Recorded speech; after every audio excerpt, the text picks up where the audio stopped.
Welcome to the King of the Court podcast with Ben Riggs and Ben Staten. Welcome to the King of the Court podcast. I'm Ben Riggs. This is Ben Staten. Yep. I want to encourage everybody from the outset to go ahead and like and subscribe to us on YouTube or wherever you get your podcast. We really appreciate everybody tuning in.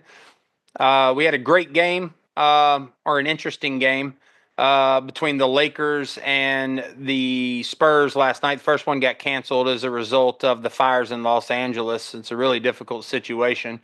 What were your thoughts on that game last night? First off, our hearts go out to everyone who's been affected by this fire. It's horrible. I have friends and family that, live in LA, and it's just a horrible situation. Like, they have to go to work with, basically an apocalyptic fire in the background. But it was a weird game because, you add on to that it was the, jersey retirement ceremony for Michael Cooper, and so there's firefighters on the court. There's Michael Cooper there getting his jersey raised in the rafters, and then, there's this whole background.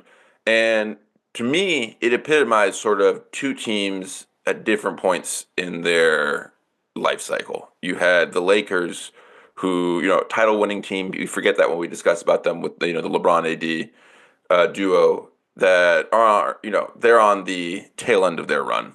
It's not going to go on much longer, and the team it's still there, but it is slowly, it is slowly receding into the night. And then you had the upstart Spurs, who are playing. They have this transcendent young superstar, the next face of the league, most likely, in my opinion.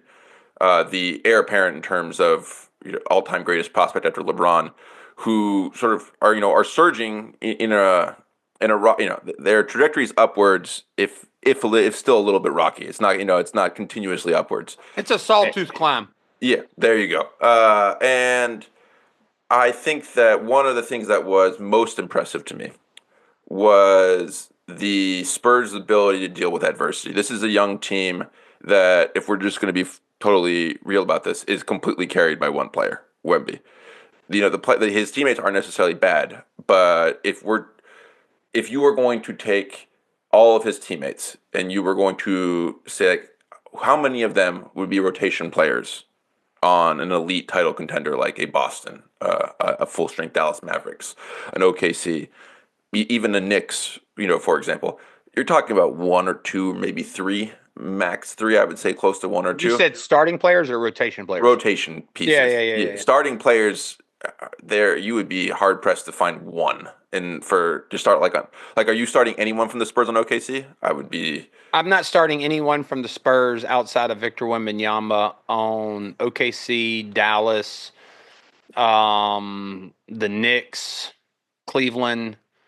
To be honest with you, outside of Victor Wembanyama, the only player on that team I have a serious interest in, if I'm a contending team, long term, is Stephon Castle. Yes.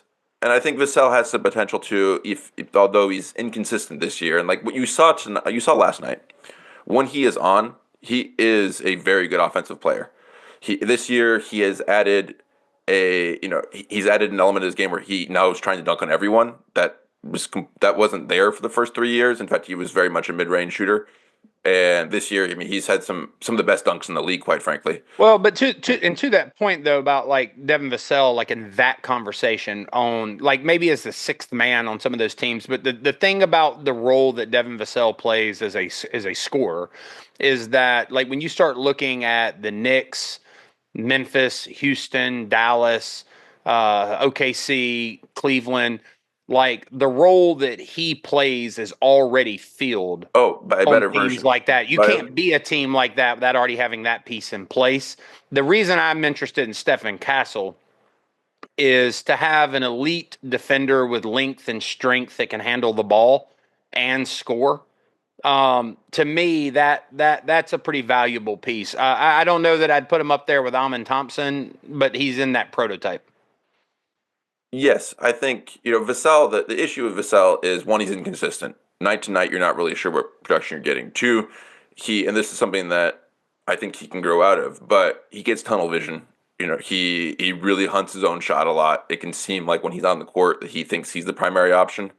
And he will, he, like a lot of Spurs, honestly, this is sort of a team-wide issue. when Wemby does get, good post position, there are a lot of times where they just sort of stare him off and go do their own thing. But, so I think his best fit is a third option, probably on a title winning team. Yeah, But what do you think of this comparison? Like to say like Devin Vassell is Jalen Green without the athleticism. Um, Not to say Devin Vassell isn't athletic. It's just to say Jalen Green's athleticism is next level. Um, and also Jalen Green is in a position on a team where the team is asking him to be Jalen Green, yes, where it feels at times when you're watching the Spurs as though Devin Vassell can be a little tone deaf to the game and forget what kind of lose the plot, which is Victor Wembanyama. yes, I actually that's a really good comparison. I think that they both are streaky shooters who can get really hot and score at elite levels. And if you catch them on the right game, they look really, really, really good. Like, damn, who is this guy? And then if you catch him on an off night, you're like, what is he doing? Like, what are you doing? Like, play within the offense.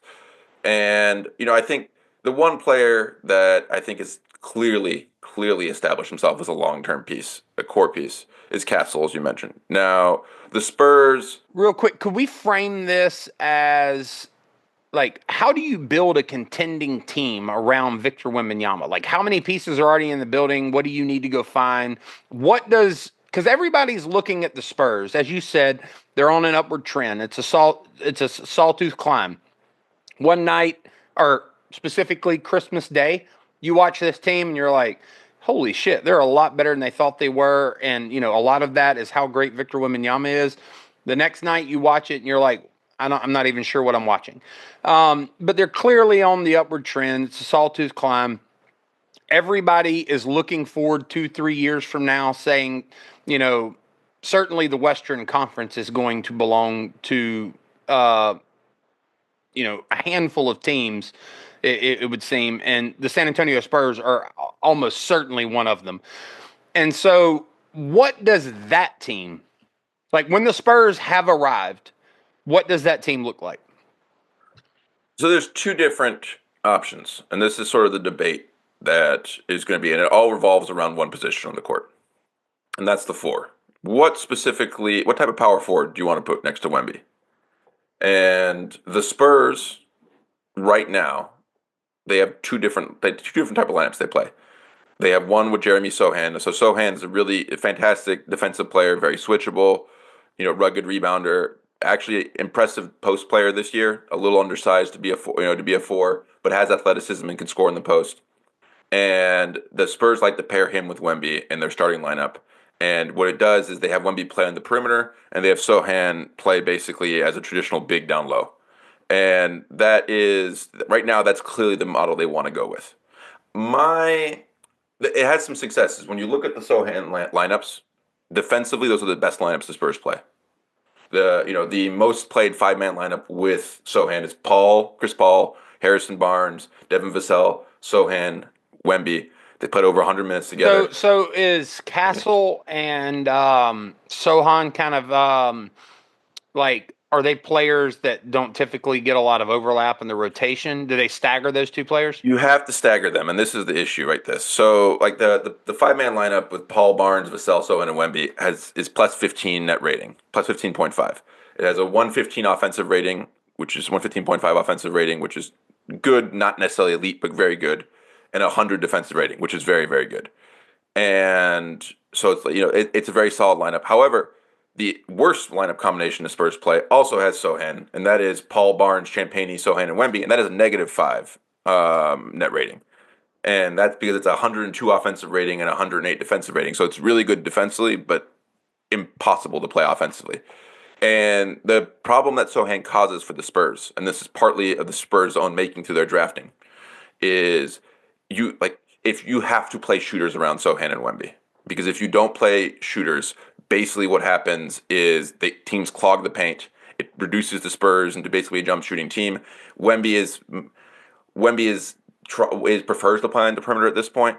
And so if you clog the paint, he becomes much less likely to try to attack the paint. It also makes it more difficult for him because there is a help defender. What they do in that case is they have the traditional center guard Sohan, and they put a a bulky wing on Wemby who gets in Wemby's frame, and so they have the rim protector behind it. So And long term, do you think that? Because I think me and you would both agree, and anybody else who's ever watched a Spurs team a Spurs game would agree. Sohan's not going to become some sort of elite jump shooter. no, I don't believe so. When you look at Castle and Wemby, I think there's a lot of room for improvement with the shooting, and it can become more consistent. Do you see Wemby's a different bag of apples, and I think we'll probably end up talking about his shot diet because I think to make what you're talking about work, you need to have a little bit of an inside out game, and Yes, not 100%. and not be playing Victor Wembanyama as a pure 5-out player. So,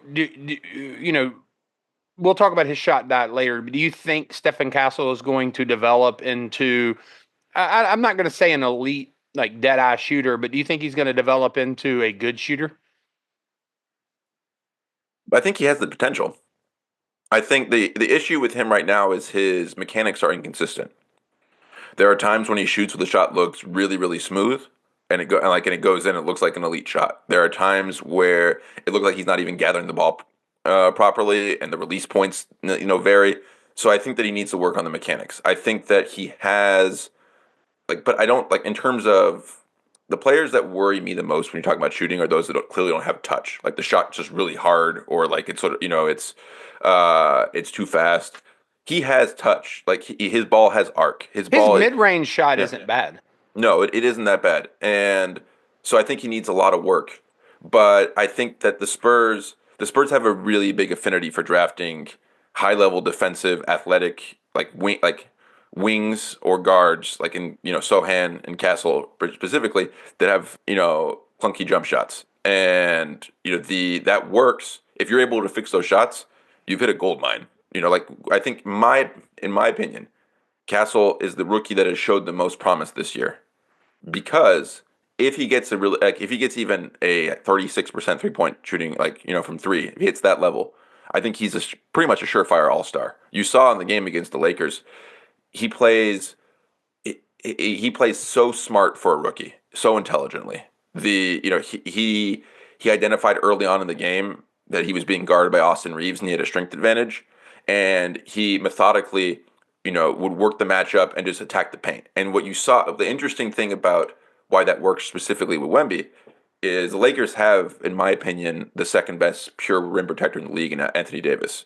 But because Wemby is such a threat from three, Davis can't just stay in the paint and block that out. He has to move out. So that clears the lane for Castle, who basically who can work Reeves. He can he doesn't speed himself up. He moved aggressively and athletically, but he didn't go too fast, and he just made sure he had inside position and then got the layups and dunks he wanted.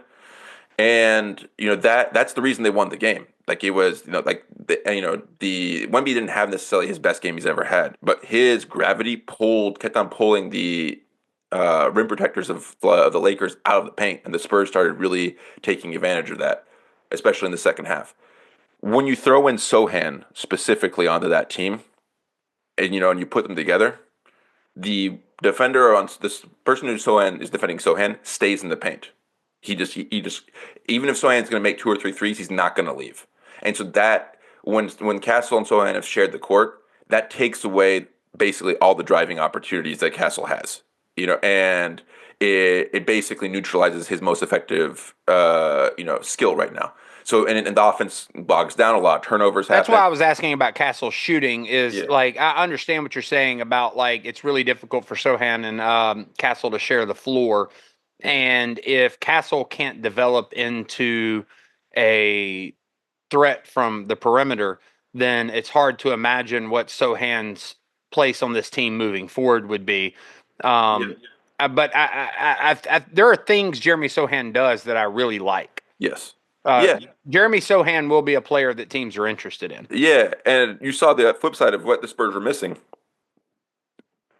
Wemby gets the most rebounds on the Spurs because he's 7'6", but the best pure rebounder on the Spurs is Jeremy Sohan. And Davis, I believe he almost got 10 offensive rebounds last game. Sohan is the person who is the most effective Spur at boxing out, at grabbing rebounds. He's got long arms. He has a really good sense for where the ball is going to bounce. Like you can see him if you watch him carefully. He shifts once he sees the release point of the shot. He shifts to the right side of the where the ball is going to bounce almost every time. It's really impressive. And it's an underrated skill when we're talking about rebounding. And also he adds an edge to the Spurs team. He's the one Spur really willing to mix it up and pick a fight if he feels that teams are being too aggressive with Wemby. Like he'll be the Spur that will go out there and commit a hard foul or get into it with say Dylan Brooks, for example, with who he already has a multi-game feud. Yeah, he's the fuck Yeah. Houston guy. Yeah, yeah. But so I think Castle. I think there's a chance he develops a shot. I think that like if you had to make me guess, I think it's closer to a coin flip, but I would err on the side of yes. But I'm not banking on it. And the problem that and I'm definitely not banking on Sohan developing a shot. I mean, he shoots free throws relatively well in the 70% range, but that's because he shoots them one-handed. And the reason he shoots them one-handed is he shoots better one-handed because his offhand affects the spin on the ball. And like obviously you're not going to shoot one-handed normally in a game. And that just leads me to believe that for some reason when he has to shoot a normal shot, like using both hands, he cannot get the right release point. He can't get the right spin. Like he's probably not taking his hand off the ball when he's releasing it at the right point. And and also just to be quite frank, his mechanics have always been bad, but it just looks. It looks like a golfer with a hitch in his swing right now when he shoots. Yeah, it does. It does. It's really disappointing. But he's a great player. I think he is a piece that ideally you would want to find someone like if he developed a 3-pointer, you would fit him next to Wemby, and you'd be like, "This is great." This is our pairing for the future. But I think that because not only is he not a good shooter, but he's viewed as like. Teams are treating him Josh Giddey style. Like they just he's not. It's not that he's not a good shooter. It's that he can't shoot. He can't shoot. It really does clog up the offense, especially because you have this piece in Castle, who shares that similar deficiency, but has so much upside as offensively. He has the ability to be an elite, rim slashing guard, and so I think that you have to make a choice. And right at this point. It's going to be Castle, but Sohan I think is the primary piece that the Spurs can leverage in terms of trades. Now, so like to go ahead and we've got check marks in terms of Stephon Castle. Yeah. I think you want to keep Victor.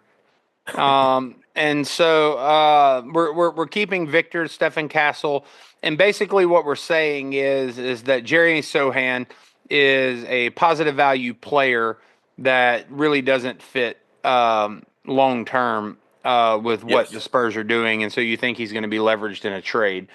Outside of those three guys, Chris Paul's a positive value player, but I mean he's pushing 40. Yeah, I believe he is 40. Yeah, so there's no long-term aspirations there. I think we would have to say, even with Harrison Barnes, there's no point in really evaluating his game. He's a good, solid fundamental player who is, has certainly helped improve the Spurs team, but the timelines don't get anywhere near matching up with what the Spurs are doing. He's been added specifically to provide veteran guidance, and one of the things that here's just the blunt reality about this team. They have decent players who show some promise. I like Julian Champagnie a lot. I think that I love his aggressiveness in the shooting. He's a solid defender. He moves well. He's athletic, but he's a core piece of this team, and I'm not sure on an elite title team if he's anything more than a high level eighth rotation man, which is an important piece. And the Spurs have him on a fantastic minimum contract for the next couple of years. But he's one of the top players. Vassell, I've mentioned. Another thing, he's when he's on, he's a very good player. Right now he needs to stay with Wemby. He needs to develop playmaking for other players. He is able to get his own shot, and he needs to become much more consistent than he is currently. Right now it's feast or famine with him. So I don't, and I just don't Is think that. Stephon Castle the playmaker for this team moving forward? I think you have to view it that way. I think Well, there's. I guess let me reframe my question. Is Stephon Castle a good enough playmaker to step into the role as the primary ball handler playmaker for a contending Spurs team 2-3 years down the road? Or is Stephon Castle going to have to move more into the two guard position and bring in a point guard who's a knockdown 3-point shooter that can create for others? I have seen enough this season to be willing to invest in Castle as a point guard. I have been really impressed with his ball handling. I have been really impressed with his ability to guard point guard specifically, and with his patience and the maturity that he plays with. Like that you saw that in the game. There was one shot that particularly impressed me in the first half. He attacked the rim and LeBron was sort of hovering behind him like he does when he does the little chase down blocks. And Castle noticed that and he used the rim as a shield. Like not only did he use the rim as a shield, he didn't just go behind the other side.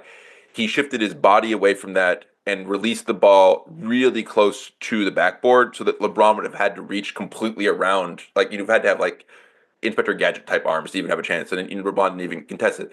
That's not things you see typically from players who've only had 1 year of college ball, straight, like that, and that weren't even point guards in college. I think that I'm willing to invest in that. But the Spurs have potentially 3 lottery picks this year. They have their own pick, they have a top 10 protected pick from the Bulls, and they have an Atlanta pick, which probably isn't going to be a lottery pick, but could That Hawks convey. pick ain't going to be in Atlanta. Ain't going to be a lottery Um, yeah, we can talk about the Hawks another time. They can't do anything right. Just when we need you to be bad, you finally become good. But so they have a chance in this draft, and I would, if ideally, what I think this team needs now is, elite, like high level shooting.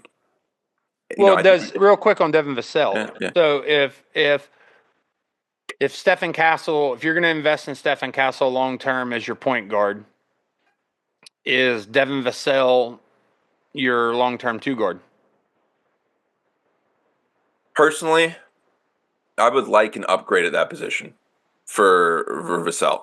How long has he been in the league? I believe this is his 5th year. I believe like he's starting his second contract. He's got a $30 million contract. Like your comparison to Jalen Green is apt because they basically are paid the same. In terms of their deals. I think that the first question you need to ask is like, is there ability to find a high level all star either at point guard or at two guard? I think that like that. Well, real quick too, like to build off of the sort of Jalen Green comparison, and particularly the contract. That I would not describe myself as big on Jalen Green, but I mean, knowing your private thoughts about Jalen Green, I would have to describe myself as bigger on Jalen Green than you. Yes, that is very fair. And I think Jalen Green is on a streak right now where he is playing really, really, really, really well. Last night had a fantastic game against the Grizzlies. My thing with that comparison, where it sort of runs its course, is that Houston contract is an incredible contract to me, because like Vassell, it is a tradable contract, but the upside with Jalen Green is significantly higher than the upside with Devin Vassell, in my opinion. Yes, I mean Green's just a level of athletes so like superior. And, like Vassell's a good athlete. You see that.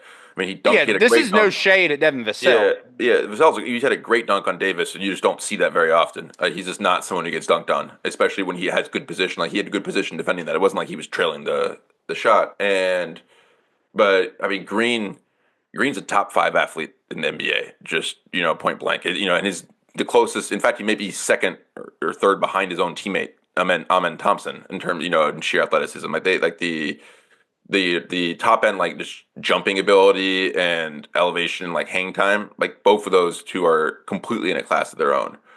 And and that's just not something that Vassell has. Vassell's not winning a vertical leap contest, put it that way. Yeah. I mean, just to put a fine point on that with Green, I think like you're looking at a guy who's probably top 3 in both jumping and running in the NBA. Yes. And so if for the Spurs, the ideal version of the Spurs that I see winning long term is one with a high level defensive stretch four. A la Jabari Smith Jr.? A la Lauri Markkanen, level of offense. I want someone who's a real threat because I want what I really want is a team having being completely unable to keep a center in the lane. So you think the second best player on the team needs to probably be this stretch four? Yes, I agree. That is my belief. I want this to be a quasi 5-out offense, for lack of a better terms. I want the center to be forced to be pushed out, and I want a traditional point guard who is traditional. Not I want someone who can score but can effectively distribute, and I want a secondary guard. This is probably Castle, who can attack the rim. The best Spurs lineups you see are ones that have a threat to attack the rim from the guard position. The one thing that Paul does not offer anymore at this point in his career is an ability to beat anyone off the dribble. And when you look at the lineups where the second guard that's paired with Paul is Champagne, for example. Except for Austin Reeves. Yes. When the line when you have the lineups that do not have any threat from, dribble penetration threat from the guard position, those lineups struggle because teams just realize, oh, just a bunch of shooters. So, it's much easier to defend them that way. But if you have that penetration threat, it collapses the defense. It opens up the 3-point shots. So I want that. So I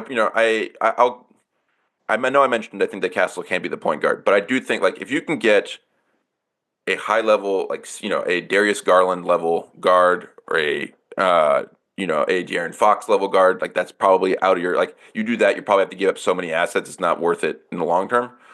And then a high level marksman level 3-point shooter from the 4 position. That's what I want to do. And I think Markkanen is really interesting to me. How old is Markkanen? I believe he's just turned 28. But what particularly interests me about him is one, I think he is he has the size and the mobility to play next to Wemby. He has the ability. He's not just a pure shooter. Jabari Smith is really, really intriguing, but my one worry with him is that he really just is a 3-point shooter. There's not really he doesn't really have the ability to put the ball on the floor and attack you in the rim. He should have more ability than that. I'm still a little confused. He's more athletic than that. Yeah, he's more athletic than that, but he's at this point just a 3-point shooter. But Markkanen can just beat you off the dribble. He's shown the ability to play as a 4 next to a rim protecting center really effectively with Walker Kessler. I mean, those two combined so well in the past 2 years that they kept on having to shed all their good players around them to complete their tank. And I also, I think that additionally through that, I also want someone who can rebound. And Markkanen is not an elite rebounder, but he'll grab 8 to 10 boards a game. So I think that's the first position I want to really, really focus on. The second position is going to be who's going to be your lead distributor. Is it Castle? King Castle has shown me the passing ability to consider him for that. But you have even if he's point guard, you have to figure out who's the other guard in this rotation. And I think that the league is trending right now towards a situation where you're getting very guards are getting taller and taller. We went through an era where teams are getting smaller and smaller. Now it seems to be going the opposite direction. Teams are just getting larger and larger. Heck, OKC is going to have field teams when they have Chet Holmgren back, where the smallest player is going to be Shai Gilgeous-Alexander. He's 6'6" basically, with Lou Dort, but Lou Dort can bench press Shai Gilgeous-Alexander with one arm, so that kind of offsets that. But I would want a guard who is. I don't need him to be an elite athleticist. I want one who's very good at playmaking for others, a good shooter, and also a really good defender. And I think that you can invest there. If I were the Spurs, I would invest my picks on finding the guard, the draft capital you have. I'd find someone through the draft and trade for your 4. That would be my primary thing. But I think the best course long term for the Spurs is to invest in shooting. you don't have to overthink it with these players. Like when we talk about Sohan, the bigger issue, if we're just looking at this from a larger perspective, is why are we trying to fit Sohan around Wemby? Like, why are we trying to make that fit? Like, you should be trying to, you should be focusing on Wemby and not Sohan as the piece that you're trying to make the offense run around. If the piece doesn't work around your best player, it's probably not worth the effort and the time in making that work. Unless they're like we're talking about an absolutely elite player, and he's just unfortunately not at that level. We're not talking about an all-star or perennial all-star level player. So and you don't have to overthink it. You give him shooting, and you give him players' ability to attack the rim. That's good enough. He has shown with this team, which is not like you take him off the floor, especially because of the options the Spurs have at backup center, and it looks like a complete it's like night and day. Like the Spurs, they I know they played well at the beginning of the fourth quarter against the Lakers, and the bench units actually built out a lead that the Spurs kept, but they just start hemorrhaging points. The team can't defend. Like you can just see how much Wemby is holding together simply by himself. And I think this team is, with a couple of easy steps, One of the things about Wemby being on the floor is like you can actually watch games and not think he's doing anything. Yeah. But if you look a little closer, just the deterrence, like it's a level of deterrence you've never seen really in the NBA, because players will drive and see him floating around the lane and just back out or pull up and take a lower percentage mid-range shot. And Make 3-point turns. They literally will stop, back up a little bit, and then go back. It's very and you there's it's not a stat, so you don't really end up attributing it to Wemby. But it like, and so he can disappear in games sometimes, like, and I'm sure that's something we'll talk about, but like he can disappear in games sometimes and you can be critical of him, but it's just like his length with his coordination, his understanding of the game, his athleticism just makes him an impact on the game, even when he's not, actively participating in the game, shall we say. Yeah, and that's what I say. Like when we're talking about Wemby, at his best right now, when everything's going for him, he is the best player in the league. His highest peak. The problem with him right now is his lowest peak is way, way lower than the other, the top 5 players in the league. When he can completely disappear offensively from games, or he can just, like the Milwaukee game, for example, where it looks like he's just getting cardio because it is not clear what he's doing. He's not showing any attacking an aggression. Like the aggression sometimes will vacillate game to game. So you think Wemby at his peak currently, like he goes out on the floor and he's playing better, you think he is a more impactful player than Jokic, Giannis, Luka, Shea? If we're saying 8 minutes, like the 8 peak minutes from Wemby in a game versus the 8 peak minutes from Shea, Luka, and Jokic, I would say yes. Right now, yes. He has not put together games throughout the whole game as well as those players right now. You're saying like he'll have moments in a game where he's flashing potential that exceeds what those guys are capable of, at both ends of the floor. Yes. But he's not a consistent enough player to have a game like that. You can analyze Wemby games through basically his hockey shifts on the floor. Wemby's a spurts player. He plays in spurts. Like, he will, and it will differ dramatically inside the game. Like, if sometimes he'll come out, when he's, the start of the game, he'll be hyper aggressive and he'll get like 14 points in 5 minutes. You're like, oh shit, Wemby's going to go for 60 tonight. And then he goes out for his, his designated rest period, at the end of the first quarter, halfway through the first quarter, going into the second. And he comes back and he's like, his aggression is completely different. Like it varies wildly in the game. The consistency over the course of a single game sort of shifts over, basically between periods. Some of that is you can clearly see him getting tired, or more and more tired over the course of the game, which is normal. You're playing a lot of time. But when Wemby gets tired, he starts reverting back to shooting more and more threes and fighting less for post ups, attacking the rim less. So if he's if he gets cold, and the problem with that is when you come back into the game after you've been on the bench for a rest, you're out of rhythm.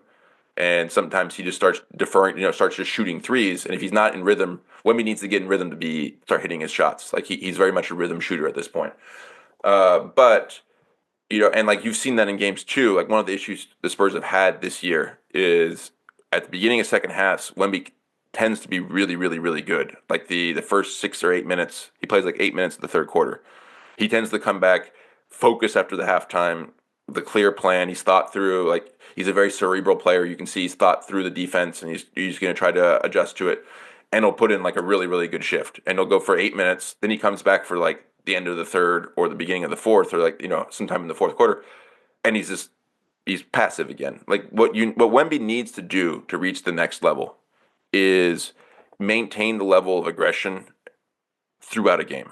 And some of that's going to be improving his cardio and his getting in better shape. I'm not saying he's out of shape. I'm not saying anything like that. But I am saying that you can clearly see over the course of a game that his energy level starts to lag, and he's got his hands on his knees. He's pulling his shorts, trying to that you can just see it decrease over the course of the game. The other thing is, the eternal debate with him of what's the best use of Wemby. Wemby is shooting over 9 threes a game. What do you think is the most threes ever shot by a center per game? I'll say 5.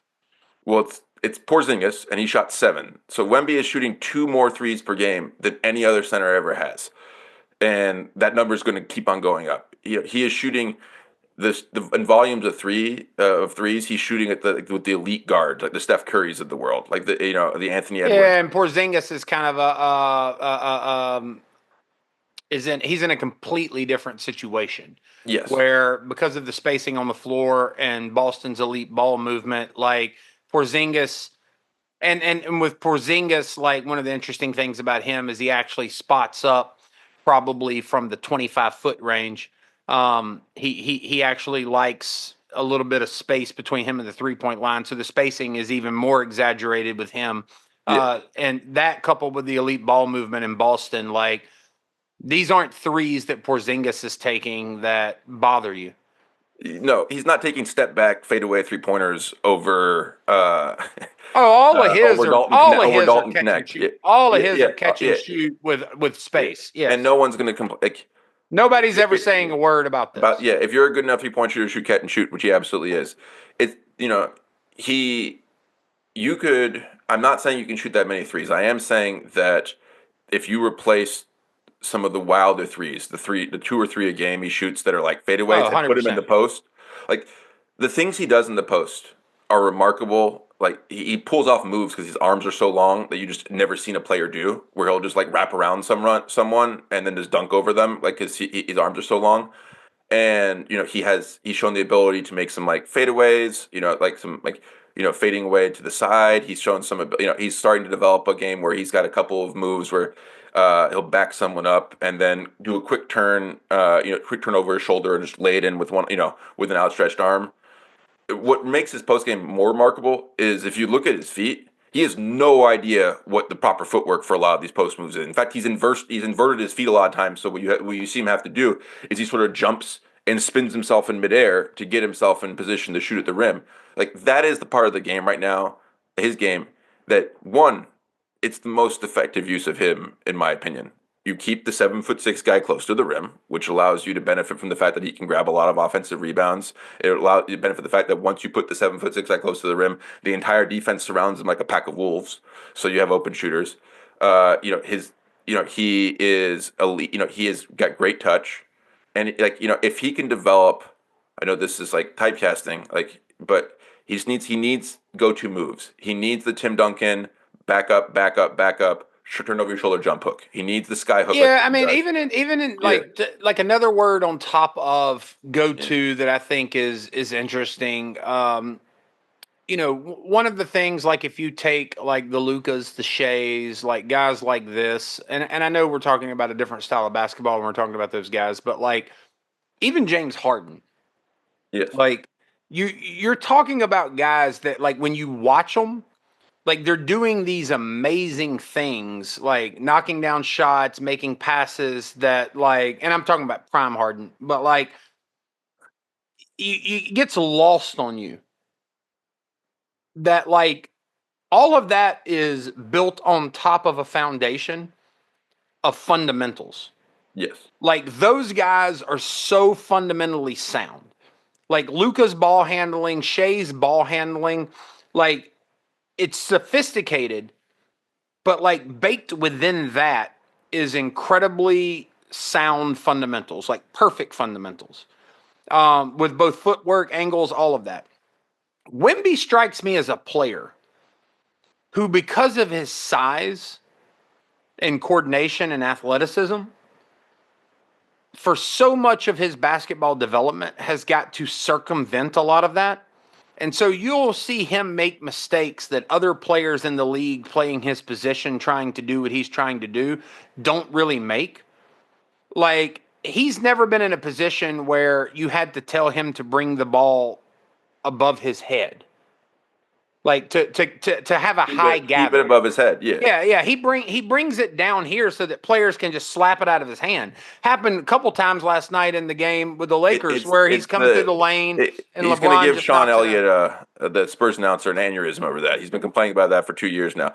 No, he for some reason has never done the drill they teach you as a big man, where you gather the ball and then they put all the team around you and they're like, keep the ball away from them, keep it up high. As everyone's swiping at it, like because he was just so much of a freak growing up that, like, there was never any situation where anybody was ever able to do anything with it.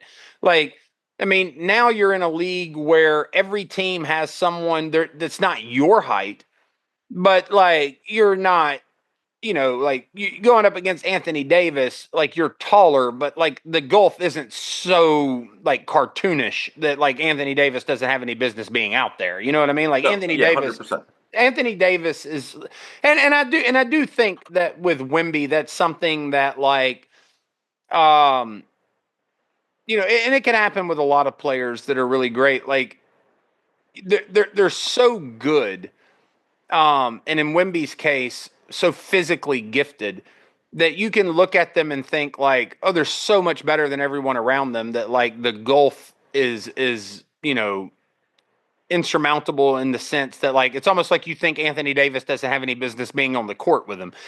And that's not the case at all. Like, Wemby is going to have to, when he's going up against other bigs, he's going to have to learn how and where to gather that ball. Yep. When he's going through the lane, he's going to have to realize that these little behind the backs and spin moves in certain places, like, that shit doesn't work in the NBA. Like, and it's some of this is young player mistakes. Like, he had a spin move last night at the top of the lane where he had two. He had one where he went around the back and one where he spun at the top of the lane.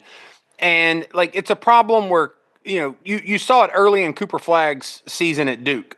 Yeah. Where he would be in these clutch moments and he'd get to the top of the key. Right around the free throw line, and he would try to spin off of his defender. And the way NBA defenses work is when you do that spin, there's just a guy coming right into that lane. Yeah. Who's and just there waiting to grab the ball. Like, 100%, 100%. And so, like, I think with that, and with Wemby, his dribbling out at the perimeter, the problem that I see for him, that I think he can overcome all of this, but like, if you're going to stand out there on the 3-point line, the way teams are going to deal with you, and I don't understand why the Lakers didn't do this last night. Anthony Davis shouldn't have been guarding Wemby out at the 3-point line. That's the big issue. So everyone talks about the post with Wemby. Wemby will get to the post game. He learns.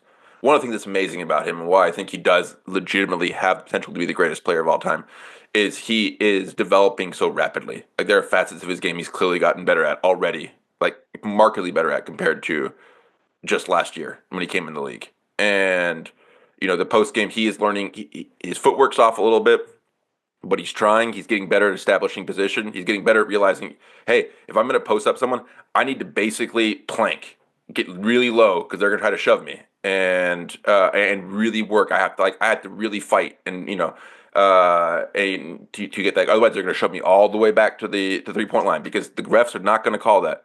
They know already that the other players are at a disadvantage, and they're going to let you shove you like an offensive lineman. They will let you shove you all the way to the other hoop if you don't stop them. But the biggest weakness right now in his game is actually his face-up game. I agree completely. the thing that he Well, I think it depends on the matchup that the opposing team takes. yeah. You put Anthony Davis out there with him, Oh yeah. uh, it I don't think Anthony Davis is just going to get gouged for points with Wemby putting the ball on the floor and driving against him.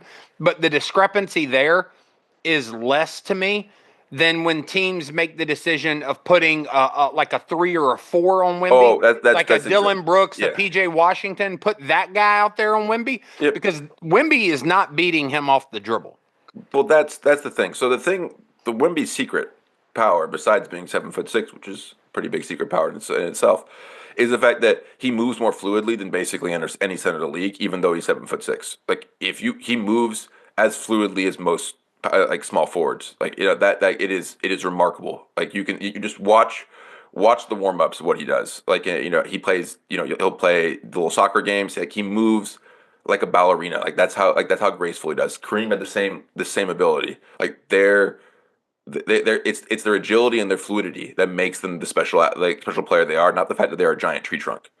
And Well, no, so you've seen Sean yeah, Bradley has a similar body type to Wemby. yeah, yeah. You saw George Marajan, maybe even Yeah. taller than Wemby. That alone isn't enough. And Yeah, so I don't have any yeah, Sean Bradley cards stuffed in my drawer yeah. anywhere. But one of like one of the things that separates the great centers from the like just a traditional back to the basket. There's a lot of great post players. I mean, you can go back to James Edwards on the Bad Boy Pistons. But you have to posting up isn't enough. You have to be able to face up. Because the one advantage of facing up is that refs are not going to allow someone to push you away from your spot if you're just standing there. Like if you're Yeah, standing in front of them, they don't allow you to shove someone in the chest. yeah. They will allow you to shove them in the back, so you can establish position closer. Like so, if you look at a lot of Kareem's skyhooks, the way he starts is either he's doing like a half post where he's not pushing back, or he's just calling for the ball like with his side to the guard, or he's literally facing up. He squares up. Quick swing across the body. Fake going right. Then fake going left. Then he crosses the lane. Hook shot. Oh, Yeah, Hakeem's a Hakeem is great the same. example Hakeem of the this. same way. Wemby overcomplicates things when he like this. He is so big that he tries to like literally break them down off the dribble. Still, like he's trying to go through Yeah, them. he's trying. Yeah, He's not trying to face you up and beat you off the dribble. Out of like you think about the way your traditional bigs, even like a Tim Duncan, yeah, catches the ball, their shoulders in your chest, they've got their arm extended, wide base to keep you from pushing them. You throw the ball to their extended hand, they catch it, and if you're not touching their body when they catch it, there's a pivot spin where they yeah, swipe face you up. Like, yeah, but you're looking at like swipe, pound dribble, spin, yeah, swipe, pound dribble, bump, baby yeah. hook. Like you're looking at very simple moves. Wemby's wanting to catch the goddamn ball 23 feet away from the basket and take you on like he's Stephon Marbury. Yeah, Like that's a problem. he'll literally take a step back to dribble between his legs, like he's the Yeah. famous Michael Jordan clip against Celtics, where he grabs the Yeah, ball, yeah, yeah, yeah. dribbles between the legs, and just blows by his defender. Like Yeah. Wemby doesn't have the elite first step that Jordan has. And he's overcomplicating things. One, you watch Hakeem. He gets the ball. Like right now, what they're doing is they're doing the famous Rajon Rondo on LeBron James defense from the playoffs when he was on the Celtics, where like Rondo's literally like in his armpit, LeBron's like, what the fuck's going on? Like they're just AJ Green was doing that. Like he gets the ball, Hakeem would lower his shoulder, push you away, create a space, like get away from me. Then once you guard the ball, use the famous arm bar they teach little kids to do. He has long enough arms, he can hold any defender away. One dribble, two dribble max. Gather, fake. Either go up for the hook shot, fake up and under. That's all he has to do. It's a really Chet's really good at this. Chet can also dribble really well, but Chet is much better at like realizing if I don't have to do anything fancy, then I'm not going to do it. Like if I can attack the rim on a straight line drive, and then I'll just tack on a straight line drive. I'm not going to have to go between. Like he is overcomplicating things. That's when he'll try to do a lot of like behind the back things. He'll do these things where he'll get into the lane and he's like, the best shot I have here with a 6'7" person is a fade, is a a fading fadeaway, where he's like diving through the lane. It's just he needs like simplify the game. He also, also use your strength. Like you have a 6'7" guy guarding you. Get into him, lean into them, push off. Take your time. He's moving too fast sometimes. Take your time. Two dribbles, three dribbles. Wait for the defense to collapse. Wait for the center to come onto you. You're bigger than them. Dump off to whoever he has to leave. Like that. Like that's the Tim Duncan thing. Like Tim Duncan, you had to put a smaller guy on him. He would back the player down until the help had to come. Then he just pass it off to whoever was open. Like that. Yeah. I think like it's interesting. I'm thinking about a Carmelo Anthony conversation I heard on his podcast or something like that. Some interview with Carmelo Anthony where he was talking about like, as analytics became a bigger part of the game, and they were basically saying like there's a certain number of mid-range shots that are going to be taken a game. He's obviously one of the guys who are going to get those shots. Yeah. But then that means there are fewer shots like that for other players on the team. Mm-hmm. And, one of the things similarly, like, we were saying earlier, Devin Vassell, one of the things he's going to have to learn if he is going to be a long-term part of what the Spurs are doing is that, like, Wemby is the plot. He is the centerpiece. This is organized and built around him. And you need to play off of that rather than like trying to steal the show. Like last night, Devin Vassell was hot. He was scoring. I think that, certainly when you've got it going, like you want to feed him, you want to get your points out of him, all that stuff. Not saying you shouldn't. But similarly, like there are things Wemby's going to have to learn too about like his shot diet and style of play. Oh, yes. But I think part of that is going to come as the roster is built out. Like when you've got 2 or 3 guys on the floor who are elite knockdown 3-point shooters, like it's going to be easier to look at Wemby and say like, look, like the analytics say we need to shoot this many 3-pointers. And the truth is, like, these guys shoot that shot at a higher percentage, and that's why they're here. We want them taking that shot, not you. And so, like, we need to cut out X number of threes from your shot diet. And, like, because you're 7'6", we're going to choose to cut out the dribble cross between behind the back, step back, 3-point shot from 24 feet. All right? Like, I'll simplify it even further. What Wemby needs to realize is if he has the equal opportunity at any possession to attack the rim and shoot a 3-pointer, he needs to attack the rim. There were multiple times in the Lakers game where he was coming off of a screen, the defender was scrambling, where he could have, if he could have taken a line drive to the rim, he had an open lane to the rim, and he just pulled up for a 3-pointer. Like, and the 3-pointer wasn't necessarily the worst 3-pointer, but it was like a couple steps behind the arc. There was a defender was able to contest at the last second. That's just a bad shot. If Wemby has if you have the option to attack the rim, I didn't get a high quality shot at the rim or a 3-pointer, he has to take the high quality shot at the rim every time. So let me ask this question to further drive home my point. And I know how I feel about it right now. But I'm asking the question 3 years from now. Right now, if I'm a coach playing against Wemby, my initial strategy is going to be anytime Wemby tries to post you up, I want you to put your forearm into his lower back, get your legs low and wide, and push him out as far as you can. And then anytime Wemby gets the ball on the perimeter, I want you to give him a little bit of space to feel comfortable with getting up a shot. Like I want to bait him into shooting 3-point shots and make it as hard as you can to play in the post for Wemby. Because my thinking is if Wemby comes down and starts playing in the post and he's getting the shot he wants, we're in a lot of trouble. If he's shooting a bunch of threes, there's a chance he's going to knock down 5 or 6 of them, but more than likely he's not. And so I'm more comfortable with him taking that shot. All right. I think that that dynamic will be true for the duration of Wemby's career. Yep. I think that there is nothing that is ever going to change the fact that you have a 7'6" athletic coordinated guy. He is always going to have his biggest advantage at and around the rim, and nothing will change that.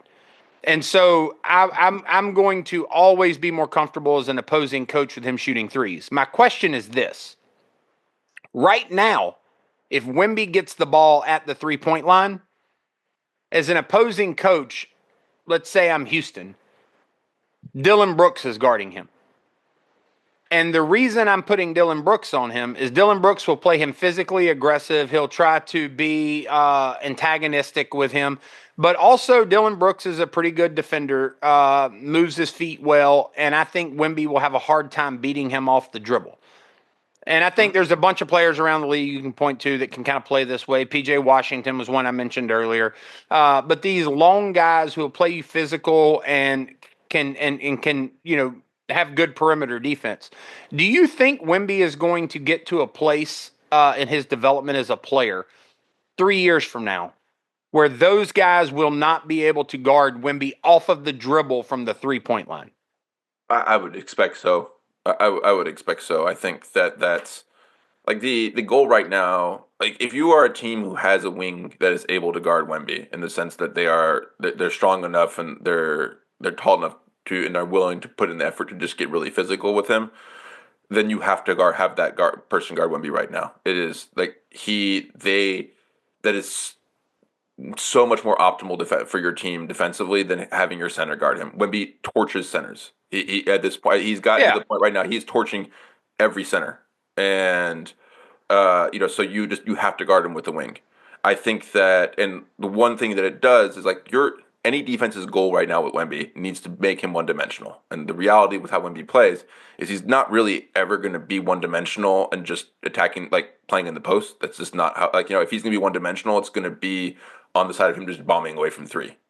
And the thing that is most frustrating for especially players who, people who grew up watching the NBA in the 90s, is when Wemby sees a smaller player on him right now, his first thought isn't, oh, this is a small dude, I'm just going to go and throw him under the rim and just dunk on him. He'll push out to the 3-point line and try to shoot over them or break him down off the dribble like he's Allen Iverson. And that's exactly the thought I have as Allen Iverson. And like he gets a lot of that, and he tries crazy shit. And the problem, and then he gets tentative because he'll get the ball stripped a couple of times, and he's like, I don't want to do this anymore. But he's not thinking in the way, or what he'll try to do is I'll try to post him up once. That guy will get good, position underneath Wemby and try to shove him out. And there's just not enough knowledge about how to navigate, a smaller defender trying to lift you up, literally. They're trying to basically, get a forklift. They try to get under Wemby and then just sort of lift him out. Yeah, 100%. Yeah. And that's kind of my point is you're all 7'6" on balance, especially if you're athletic and coordinated. 7'6" on balance is an advantage in basketball. Yeah. That's always going to be the case. Yeah. Now, with that said, within the game of basketball, there are going to be areas of the game where being shorter than the 7'6" guy is an advantage. Yes. And I think that the point that I'm making about Wemby that I think does have to change is he has not I'm not saying intellectually. I'm saying with his style of play, when he's actually in the game and competing. His style of play does not recognize that there are certain instances in which being shorter has its advantages. So for example, trying to break someone down off the dribble. If you're significantly taller than the person you're trying to break down off the dribble, you're just not going to be able to get low enough to break down a good perimeter defender off the dribble. Now you can turn around and back them down. Which is something that I think I'd like to see more of with him. And then, like I said earlier, there are instances in which he doesn't realize, as he's moving through the paint, where he puts the ball enables defenders who should not have any opportunity to defend this to not just have an opportunity to defend it, but to actually turn it into a turnover. Yep. I think there's some easy. This is just him having to drill that. Like one of the easiest ways you can overcome someone like forklifting you out of the paint is you just sort of walk up to the paint, facing them up, and you wait for the ball to get in the right position, and then you flash across the paint. You cross the paint quickly enough, the ball gets to you. Then like once you have the ball, they're not going to let the guy shove you, like push you back as aggressively like that. And if you do that, if someone's so aggressively pushing you, you can just spin around them, or you can use that to your advantage. Once he gets position, then he's set, because then he can move so fast he can literally just in some cases just pick the ball up and dunk it like that. There's some basic like techniques that just need to be drilled in, and I think that like what you're kind of seeing honestly with Wemby is the fact that we've moved so far away from the post-centric era that the people that train drilled post moves, we don't have those specialists on teams anymore. There's not an assistant coach on a team anymore whose job is to teach dudes how to do baby hooks in a lot of cases. And so he can work on that. There's other ways he can leverage. He needs to learn how to better leverage the fact that people are moving so aggressively, try to push him off against him. What you just said is a perfect example of and to be clear, I think Wemby's set up to be the next best player in the league. Like, I think that the next, I don't know, however many years, like you're going to be looking at like Luka and Wemby and Shea, like these guys, like we're transitioning into the league that belongs to them. Yes. And Wemby's going to be right at the top of all that. If I'm nitpicking Wemby, I agree completely with what you just said. Like, one of the things I love about what Dallas has done with Derek Lively is having Tyson Chandler in the building. Yes. Wemby goes out, though, and seeks out Jamal Crawford. Yes. That's where I'm nitpicking Wemby. Is because I understand what you're saying. What you're saying is he sets up in the post. Like, there are ways that he can set up in the post and establish that position and make life miserable for the Dylan Brookses and PJ Washingtons of the world. Like, once he establishes that position and gets the ball, it's over. It's game over. We're shooting uncontested little baby hook shots from 7 foot away from the basket. Like, he's shooting 75% from that angle. Yeah. I mean, when you've got an arm that's 4 feet long, you're actually shooting a 2 foot shot. So I think I think that my point isn't what you're saying is 100% correct. My point is Wemby voluntarily getting the ball at the 3-point line and trying to beat people off the dribble because he fancies himself a point guard. Well, there's the bigger example of this, and this has been an eternal debate in the Spurs world.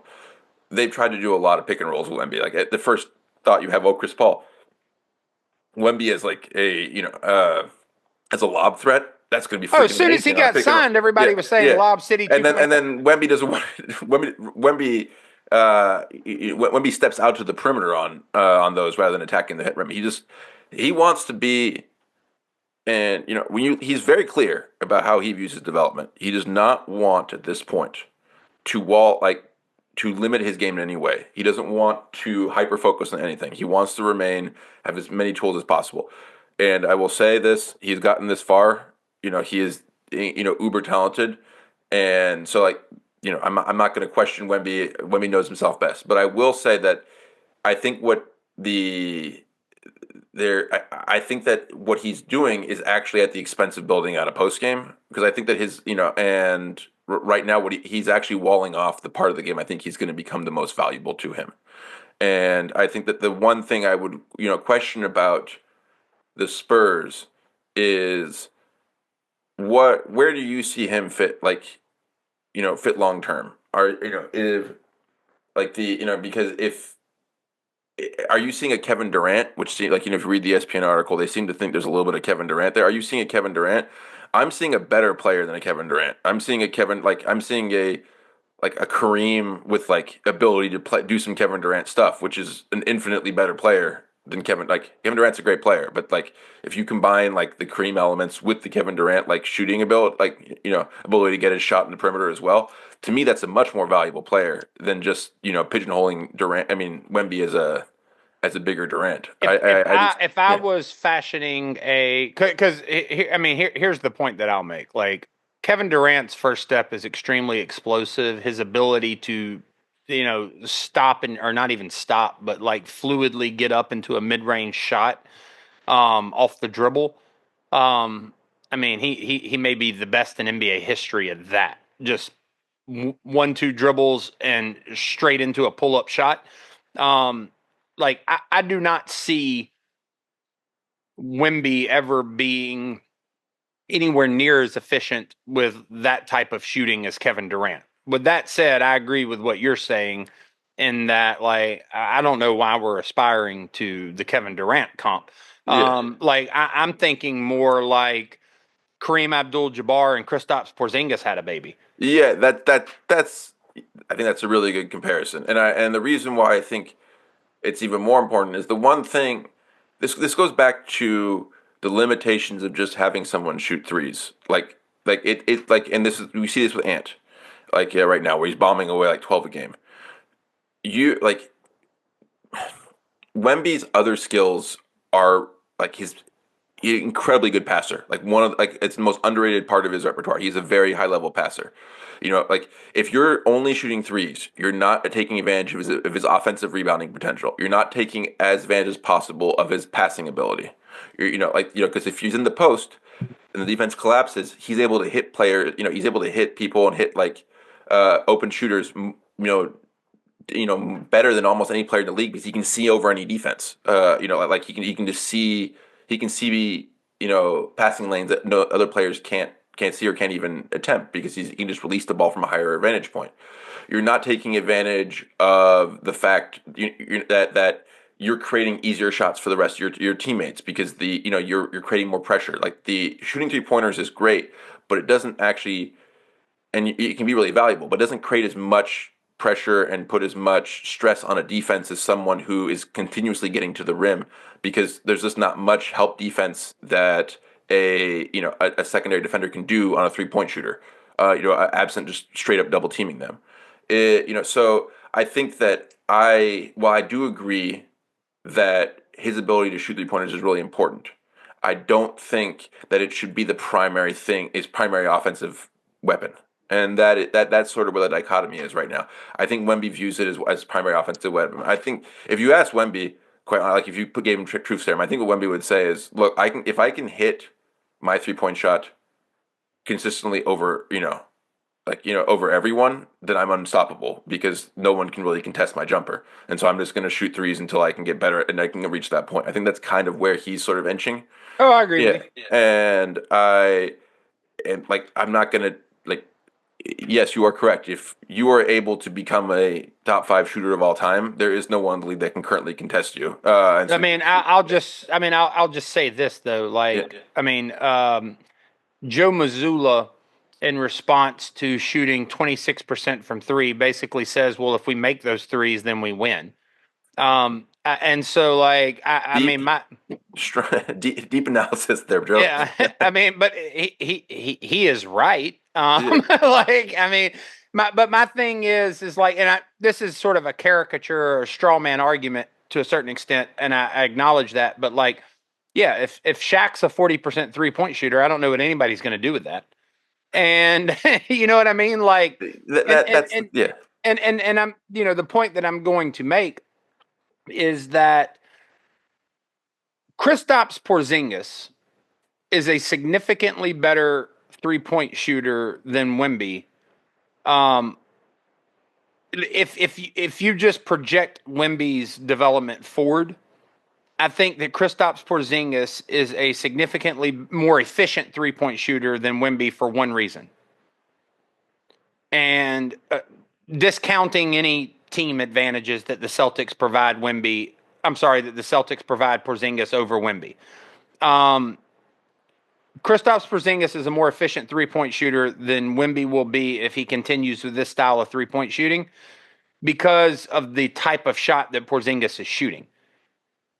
Yeah. I have no issue with Wemby stepping into a top of the key, above the break 3-point shot. Yeah. I have no issue with that. My only issue with Wemby is sidestep, off the dribble, fadeaway 3-pointers, right? Like that's my only issue with Wemby, with the 3-point shots, and then also with the trying to break down people off the dribble.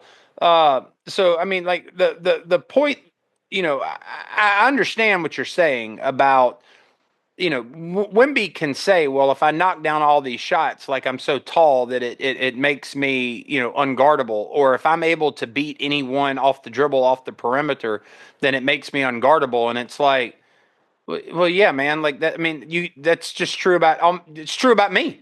Like if you put me in the NBA, but there is a reason why he's building a 2K character at this point is what he's doing. well, but what if we made the 100%. guy 8 feet tall and gave him 99 percentile 3-point shooting? And there is a reason why bigger people struggle. Like, when I say bigger people, I mean much bigger people struggle with, elite perimeter shooting. That ball is only so damn big.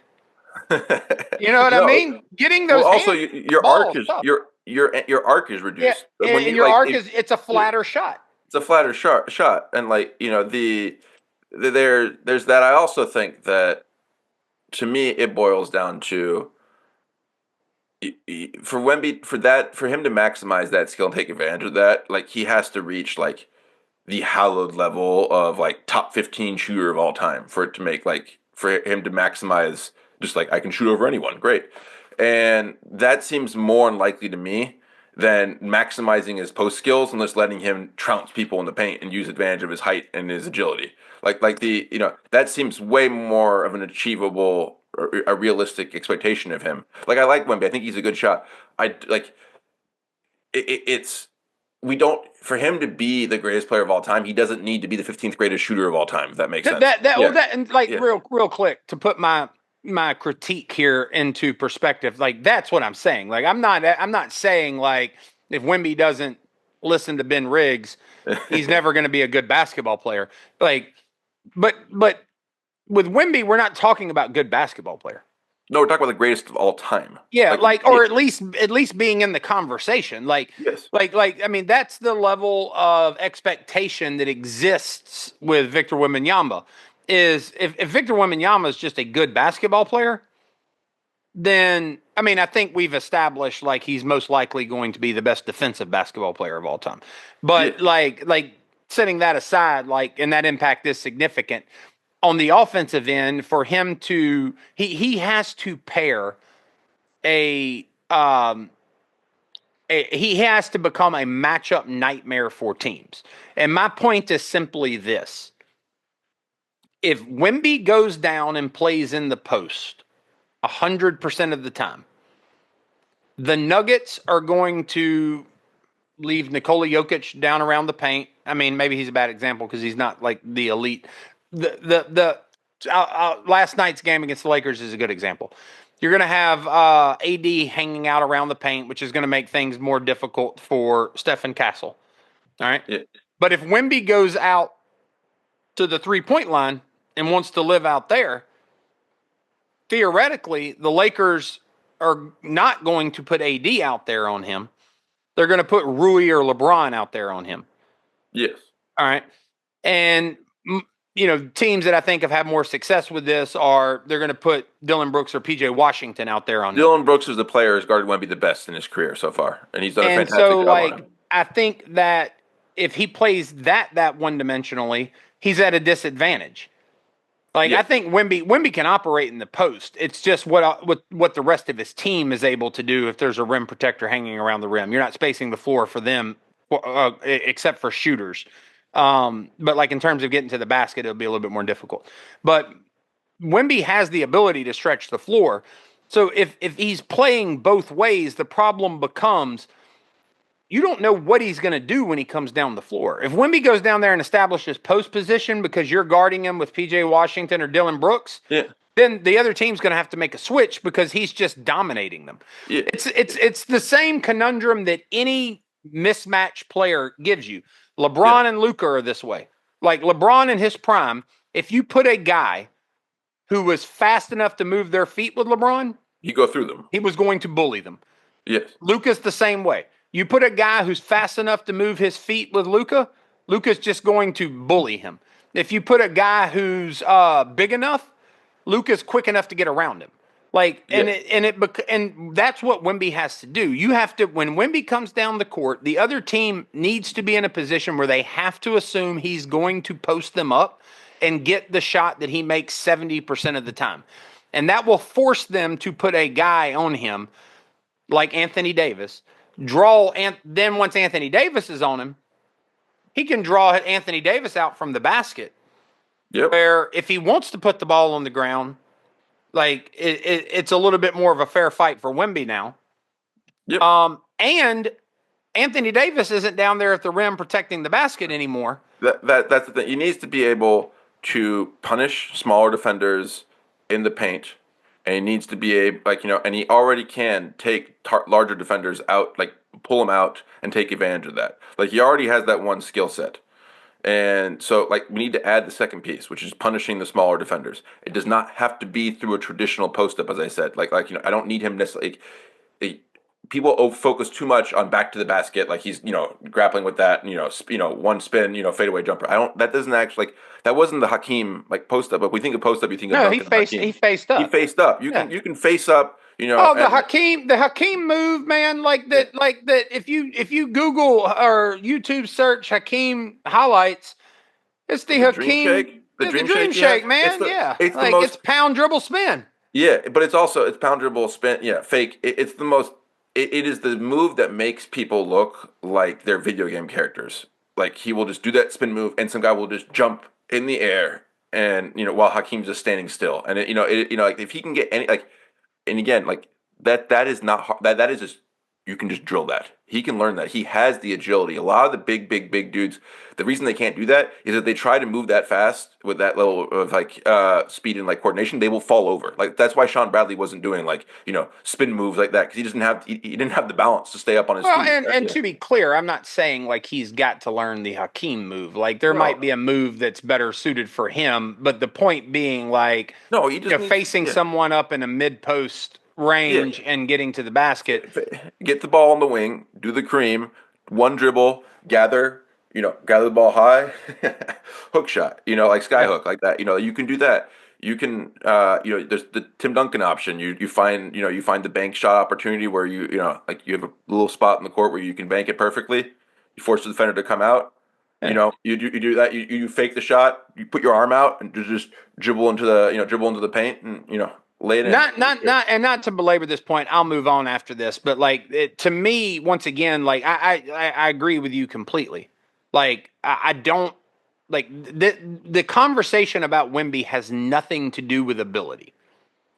All right, it does and it doesn't. So he has the ability to do dribble moves as a 7'6" player, where you're like, damn, I've never seen a 7'6" player who can dribble that way.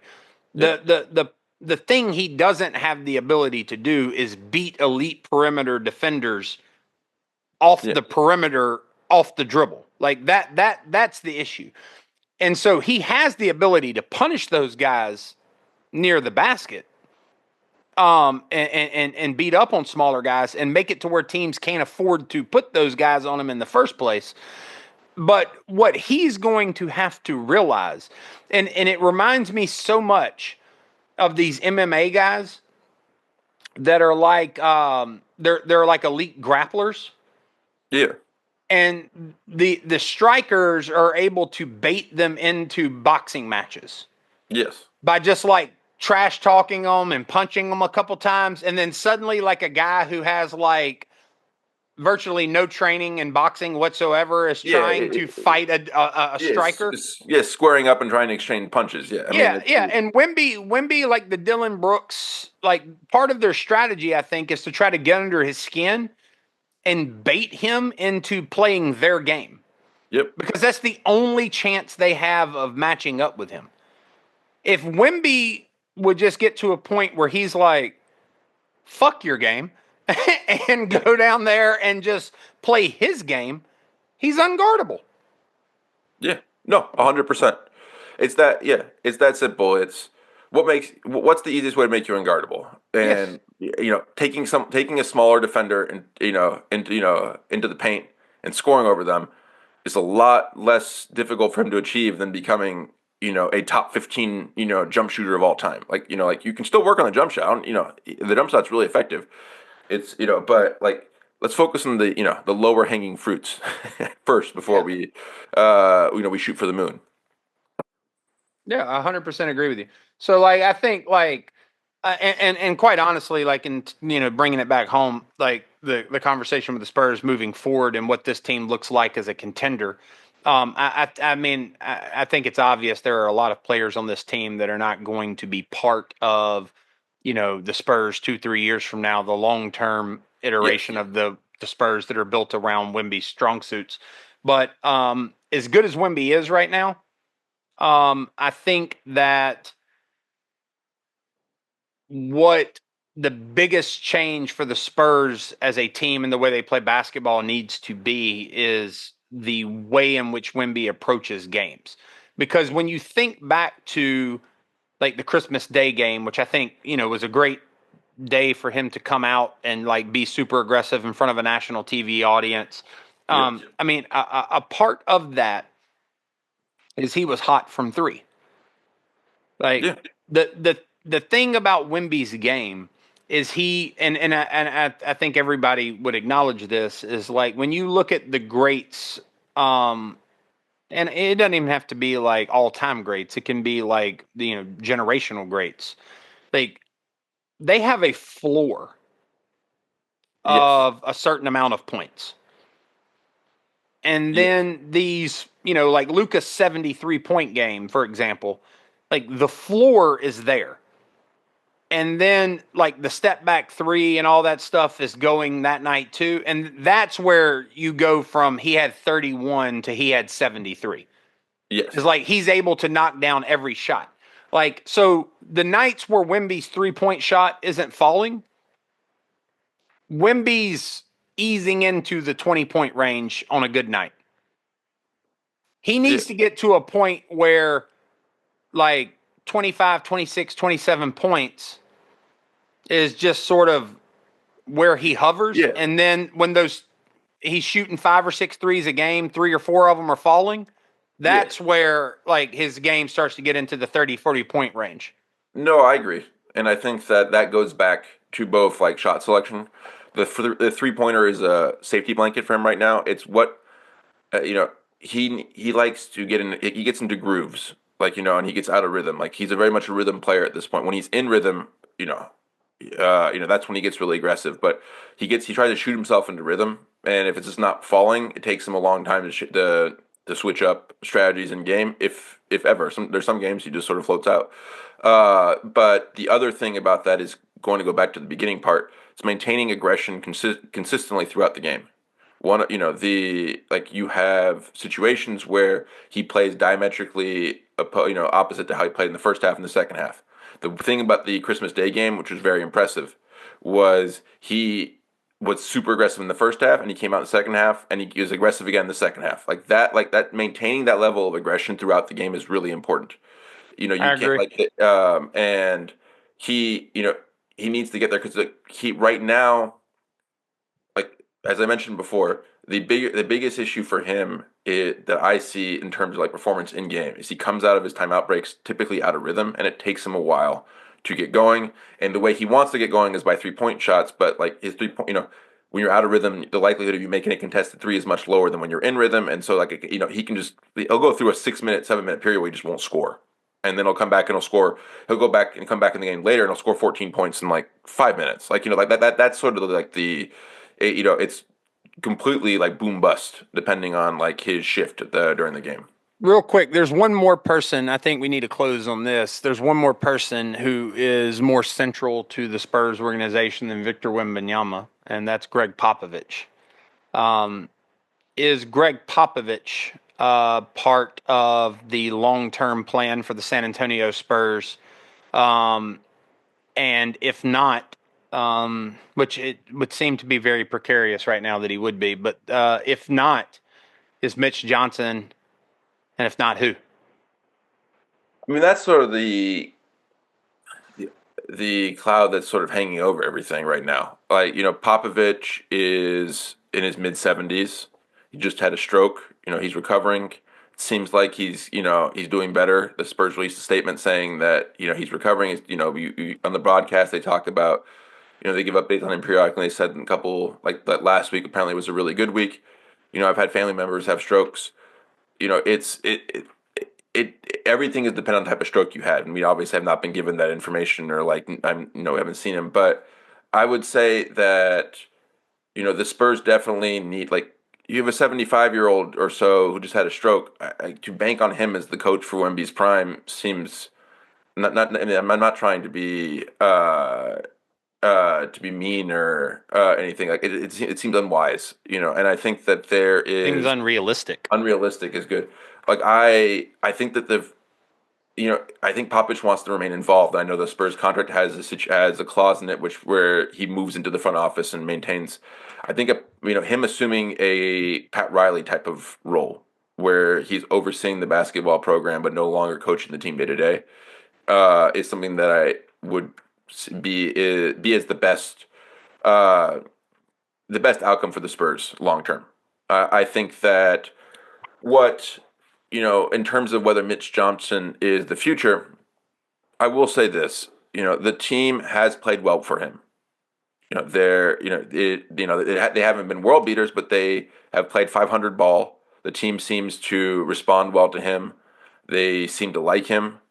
I have been impressed. Even though I've disagreed with some of his rotations, I've been impressed that he did not. He had his preferred rotations of players. He had his players that he wanted to play more, and that differed in some cases to Popovich. And he was willing to be assertive and play the players he wanted and play the rotations he wanted. Didn't feel like he was tied to Popovich, which I think was important for the continuity of the team. That he took full control of it.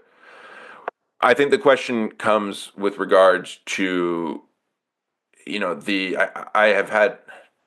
I think the bigger discussion relies about what lineups he has been playing. The biggest weakness for the Spurs long term, like right now, is backup center, which obviously can be addressed. But he has they've tried a couple of things. They tried to play no center lineups. They've tried to play Zach Collins and Charles Bassey. I think that they haven't been able to find a stopgap solution for that. I haven't been necessarily impressed with some of the in-game tactical adjustments he necessarily made.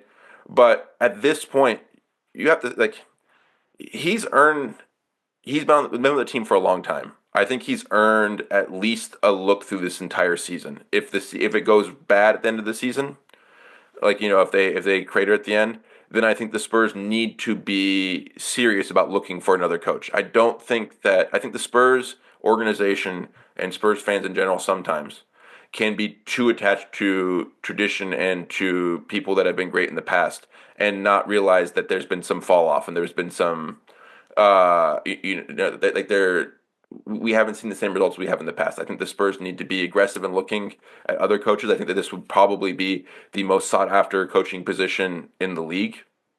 And there are just a lot of talented young coaches in the league right now that are available. If they could get, if they could get Hardy from Utah, former, he's formerly part of the Spurs organization.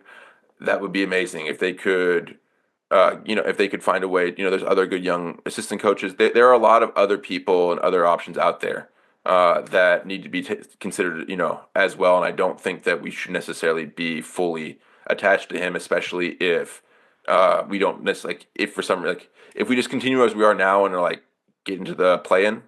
I don't think that alone should be enough to have earned him the job long term if Popovich, automatically. But if he makes a run into the playoffs, like gets into the first or second round, then obviously I think he's earned the shot at that point to have a crack at the full job. Yeah, I also think a part of this is going to be like, what is Popovich's role moving forward? It seems Yes. unlikely to me that Popovich is going to be a head coach moving forward. Like, Probably not best interest for his health. Like, come on, yeah. like we Well, gotta I look out mean, for and next year. like even if that's not the immediate concern, like it just from the team standpoint, it's just hard to imagine at his age, after having had a stroke, that the team believes that with the organization believes that with a gold mine like Victor Wembanyama, that this is the best path forward. Now, what I don't expect is for Gregg Popovich just to retire and walk away and not have anything to do with basketball. No. I fully expect him to move into some sort of front office role. And if that is the case, I think you could actually end up seeing Mitch Johnson having a little bit of an edge for the head coaching job then, because then it's one of Popovich's guys. Yes. And like, I think as a head coach, as a front office guy, like having one of your guys on the bench, like it extends a level of influence with coaching decisions that you otherwise would not have. And so, yeah, I mean, I think Mitch Johnson's also sort of limited in his ability to demonstrate, like, for example, the backup center thing. Like, That's a structural issue rather than Mitch yeah, like Johnson. that. It's I'm just not that there. blaming that on him. Yeah, it's not like there. It's not like he's got like an All NBA level center sitting on the bench. He's just refusing to play. And so, no, I think that moving forward with the San Antonio Spurs, like Stephon Castle is clearly a reason for Spurs fans to be incredibly optimistic about the future. Obviously, Victor Wembanyama is the beginning, middle, and end of the optimism for the San Antonio Spurs. He's going to be a generational talent. But to me, the biggest question, like, moves will be made. Like, I don't know who that stretch four would be. I don't even know if it will be a stretch four, but that team will not include Chris Paul and Harrison Barnes at a very bare minimum. Yes. And the long term iteration of it. But the biggest question mark to me that is that is an actual threshold in time that we will pass over, is Gregg Popovich and his seat on the bench. Yep, I'll just close with this. I think the bigger question, honestly, than the coach for the Spurs right now is the front office. I think that, and I mean by that is they have shown a proclivity, as I mentioned before, for drafting, talented defensive players with bad jump shooting. And if they keep on doing this, they have a bunch of picks. So they just keep on, getting this mode of player and brand of player, and they don't show the ability to like significantly improve the shots of these players, which right now, like if you can fix their shot, that's great. But like that's easier said than done. Yeah, it's a job. You need to have a question about whether they understand the right way to build around Wemby. And like again, Castle was a great pick. I'm not asking for anyone to be fired. I'm not saying anyone should be fired, but I have noticed that they like this specific prototype of player, and they need to start showing results soon in terms of shooting development on their team, because there's a lot of players on this team whose shooting has not necessarily improved significantly over the course of their career. You need to show that consistently to justify selecting one of them. That's fine. Selecting four of them, that's a different thing. And then that's where my big question with them lies. So Ben Staten just wants to end the show by saying that they need to fire the front office and move Popovich into the front office role and kill two birds with one stone. It's exactly what I said. Yeah, it's exactly it. Yes, what I heard. Fire everyone. Yeah, make Wemby point guard. Let's go. Yeah. I think that's a good place for us to end. There's a lot of reason for optimism in San Antonio. Don't forget to like and subscribe to us on YouTube or wherever you get your podcasts. We're really appreciative of everybody who tunes in. Until next time, take care. Peace.